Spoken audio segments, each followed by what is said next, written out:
안녕하세요. 놀라운 논란의 미스터 논란입니다. 손흥민 선수 소식 전달드리도록 하겠습니다. 최근에 손흥민 선수에 대해서 요리스가 그런 이야기를 했습니다. 모든 걸 바꿨다. LAFC에 있는 수많은 동료들이 손흥민 선수에 대해서 이런 이야기들을 하고 있고, 심지어 내년에는 손흥민과 부안가 중심으로 더 강해질 것이라는 이야기도 나오고 있는데, 그런데 손흥민 선수와 동갑이지만 완전히 다른 평가를 받고 있는 선수도 있습니다. 바로 모하메드 살라인데, 최근에 다리가 완전 나갔다 라는 평가를 살라 선수가 받고 있거든요. 그런데 여기에 있는 통계를 살펴보다 보면은 손흥민 선수가 진짜 대단한 선수다라는 걸 알 수 있는 굉장히 놀라운 지표가 있습니다. 게다가 손흥민 선수가 왠지 좀 잘못 사용되고 있다라는 느낌이 드는 이유도 있는데, 이 자세한 이야기들 바로 들어가 보시죠. 리버풀이 근래 상황이 그렇게 좋지 않습니다. PSV를 상대로 4대1로 지는 상황도 있었고, 그러니까 아인토벤 상대로 진짜 완전 참패를 당했죠. 게다가 노팅엄에게도 지고 맨시티에게도 지고 이제 연패를 기록하고 있는 그런 리버풀인데, 이 리버풀의 분위기에 대해서 BBC가 도대체 뭐가 문제인가? 왜 지고 있는가? 이런 문제에 대한 어떤 보도를 낼 정도로 지금 리버풀이 굉장히 상황이 좋지 않습니다. 심지어 이제 디 애슬레틱에서는 이런 이야기를 하죠. His legs have gone. 살라의 다리가 완전히 나가버린 것 같다. 근데 이거는 축구 선수가 절대로 듣고 싶어하지 않는 이 네 단어, His legs have gone. 다리가 완전히 나갔다. 이런 말은 진짜 축구 선수로서 들을 수 있는 최악의 이야기이거든요. 근데 자, 여기 보면은 손흥민과 동갑인 살라. 다리가 잘려나간 것 같다라고 이제 캐러거가 비판을 했다라고 이야기를 하는데, 사실 살라 진짜 대단한 선수거든요. 그러니까 어느 정도로 대단한 선수냐면은 프리미어리그 17-18 시즌 이래로 모하메드 살라가 299경기에서 276개의 골 어시스트, 그러니까 공격 포인트를 기록할 정도로 엄청나고, 이 뒤를 잇고 있는 게 손흥민 선수인데 173개, 그러니까 거의 100개 차이가 나거든요. 물론 이제 살라 선수 같은 경우에는 이 리버풀이라는 엄청나게 좋은 팀의 지원을 빵빵하게 받았기 때문에 이 정도의 어떤 그 통계를 올릴 수 있었던 거이기도 하지만, 살라가 좋은 선수이기 때문에 또 이게 가능했던 것도 사실이거든요. 그런데 최근에 캐러거가 아예 작심하고 비판을 합니다. 심지어 살라에 대해서뿐만이 아니라 버질 반다이크에 대해서도 이제 비판을 하는데, 어떤 이야기를 했는지 좀 살펴보면은, 일단 살라가 이제 딱 30살 생일을 딱 맞이했을 때, 이때 당시에 이제 에이징 커브에 대한 질문을 받기도 했었거든요. 그런데 이 442와의 인터뷰에서 그런 이야기를 합니다. 내가 30살이 될 거라는 사실에 대해서 그렇게 크게 생각하지 않았다. 나는 최근에 굉장히 좋은 어떤 느낌이 들고, 삶도 즐기고 있고 축구도 즐기고 있고, 사실은 얼마나 나이가 들었는지에 대해서 별로 그렇게 신경 쓸 만한 타이밍이 아니다 라고 이야기를 했단 말이죠.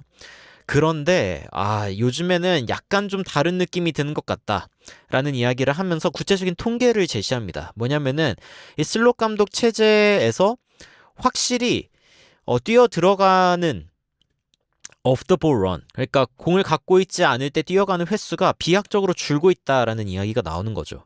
그런데 24-25 시즌에는 이제 25.7회, 그러니까 엄청나게 적어진 것을 볼 수가 있습니다. 그러니까 이런 부분들을 살펴볼 때 살라가 지금 뭔가 확실히 좀 문제가 생기고 있구나 라는 이야기가 나오고 있는 것이죠.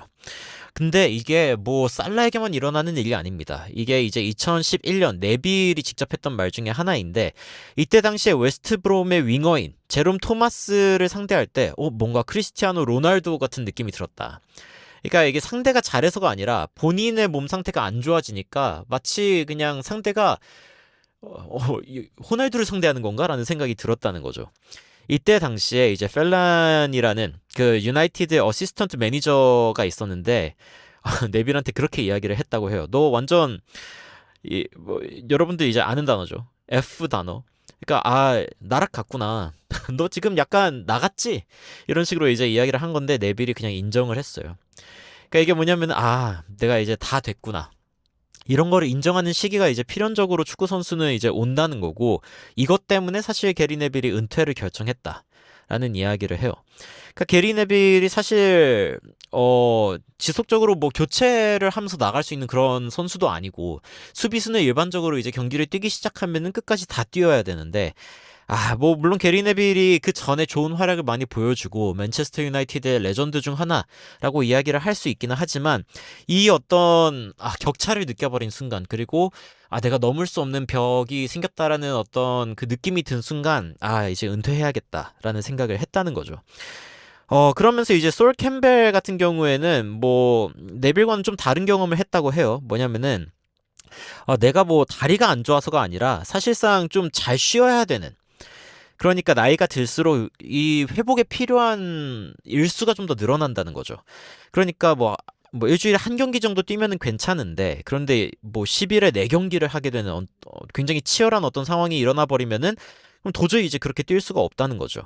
만약에 감독이 더 이상 내가 21살이 아니고 조금 더 쉬어야 된다는 거를 공감해주는 그런 매니저이면은 그나마 다행인데, 그래가지고 이제 뭐 다리가 나갔네 아니네 이게 아니라 그냥 회복을 잘하면 되는 것이다 라고 솔 캠벨이 이야기하기도 했었는데, 뭐 여하튼 많은 통계적인 경우 그리고 과학자들이 바라볼 때 당연히 이제 뭐 피크라고 이야기할 수 있는 타이밍은 26에서 28살 정도, 이때가 이제 피크라고 해요. 그리고 이제 데이터는 어쨌건 뭐 통계이기 때문에 당연히 뭐 거짓말을 하지 않죠. 그런데 몇몇 선수들은 이거를 초월하는 모습을 보여주기도 한다, 이런 이야기를 합니다. 그러면서 이제 예시로 드는 게 밀러 같은 선수죠.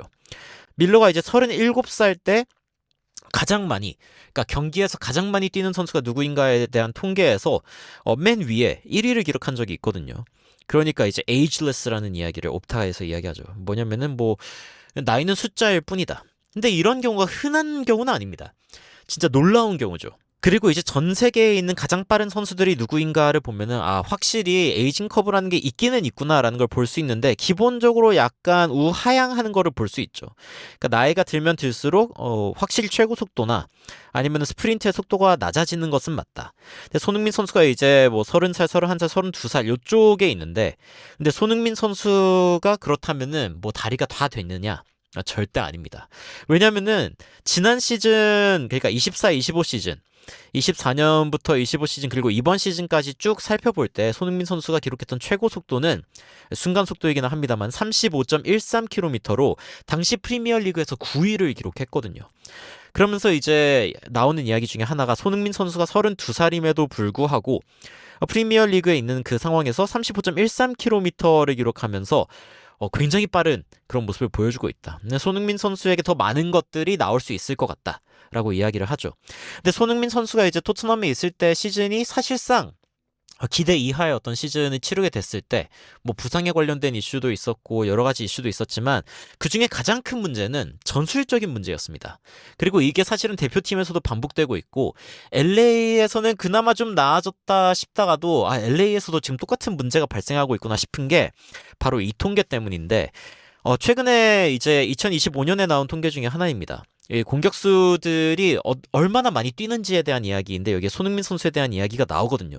근데 뭐냐면은 손흥민 선수, 비니시우스 주니어, 그리고 그러니까 가장 많이 뛰어다니는 선수들 중에 손흥민 선수는 뛰는 비중의 40% 이하가 이제 침투, 그 수비수 뒤쪽으로의 침투다. 그러니까 다른 선수들은 40%보다 더 많이 가져간다는 건데, 이 통계가 굉장히 중요합니다. 뭐냐면은 여기가 45% 선이죠. 그러면은 여기에 이제 여기보다 이 45% 선보다 뒤에 이렇게 선이 그어져 있으면은 이만큼을 침투하는 데 쓴다라고 이야기하는 겁니다. 그럼 나머지는 뭐 수비하는 데 쓰거나 아니면은 자리 잡는 데 쓰거나 뭐 그러겠죠. 그런데 손흥민 선수는 현저하게 낮습니다. 45%보다 사실 40%도 안 되는 그런 수치를 보여주고 있죠. 그렇다면 손흥민 선수는 뭐 침투는 30몇 %를 하는 것 같은데, 이 나머지는 도대체 뭘 하는 거냐? 바로 수비를 하는 데 씁니다. 뭐냐면은 손흥민 선수는 공격수들 중에 가장 수비를 많이 하는 선수입니다. 이게 이제 CIS 풋볼 옵저버토리에서 이야기를 한 부분인데, 공격수들 중에서 그 수비를 할 때 가장 많이 전력 질주를 하는 선수가 누구냐라고 했을 때 압도적으로 손흥민 선수가 꼽혔습니다. 뭐냐면은 particularly strong value in terms of distance covered at high speed out of possession. 그러니까 공이 지금 자신의 소유가 아닐 때 빨리 뛰는 선수가 누구냐라고 했을 때 손흥민 선수라는 거죠. 그러니까 손흥민 선수가 진짜 대단한 이유 중에 하나가 뭐냐라고 하면은 수비할 때도 이게 이제 기본적으로 시속 25km 이상으로 달린다라고 했을 때 하이스피드로 보는데 이런 빠른 스피드로 뛰면서 수비를 하러 가는 비중이 가장 높은 공격수가 손흥민 선수라는 거죠. 근데 그 와중에도 공격 포인트를 이만큼 기록하고 있다. 손흥민 선수가 이렇게 수비를 많이 하는 이유는 자명합니다. 왜냐면은 팀이 그만큼 받쳐주지 않기 때문이죠. 그리고 그만큼 공을 많이 잃어버리고 소유권이 없을 때 이제 뛰는 상황이 되기 때문인데, 근데 손흥민 선수가 LAFC에서도 그런 모습을 보여주고 있고 이번 시즌에도 손흥민 선수가 그런 면에서 굉장히 좋은 모습을 보여줬습니다. 기본적으로 뭐 경기 평점이 높죠. 그리고 이제 사방을 커버하면서 뛰어다니기도 하고, MLS의 이번 시즌에는 이제 1000분 넘게 뛰는 모습을 보여주기도 했는데, 여기에서 뭐 여러 가지 공격 지표들 그리고 패스 지표들을 통해서 손흥민 선수가 얼마나 대단한지도 이야기할 수 있겠죠. MLS에서 12골을 벌써 기록을 했고, 어시스트도 3개나 기록했고, 키패스는 경기당 3.3개를 기록하고, 빅찬스도 엄청나게 많이 만들어내는 선수가 손흥민 선수이기 때문에 공격적으로 진짜 대단한 선수다라는 점이 굉장히 부각되지만, 수비적인 지표를 보면은 손흥민 선수가 balls recovered per game, 그러니까 경기마다 손흥민 선수가 탈취해낸 공의 수가 평균 2.4개. 게다가 손흥민 선수가 압박을 통해서 상대방이 공을 잃어버리게 하거나 아니면은 뭔가 성급한 패스를 하게 해서 이제 공을 뺏기게 하는 경우들을 다 살펴보면은 이것보다 훨씬 높은 숫자일 겁니다. 그래가지고 손흥민 선수가 없으면은 공격만 문제가 생기는 게 아니라 수비적으로도 문제가 생기는 이유가 바로 이것 때문인 거죠. 그러니까 손흥민 선수가 진짜 대단한 선수인 게 또 티가 나는 게 뭐냐면, 뭐 예를 들어서 토트넘의 가장 좋은 수비수 중에 하나인 미키 반더벤이 경기당 공을 가져오는 숫자가 몇 개냐? 5.4개입니다.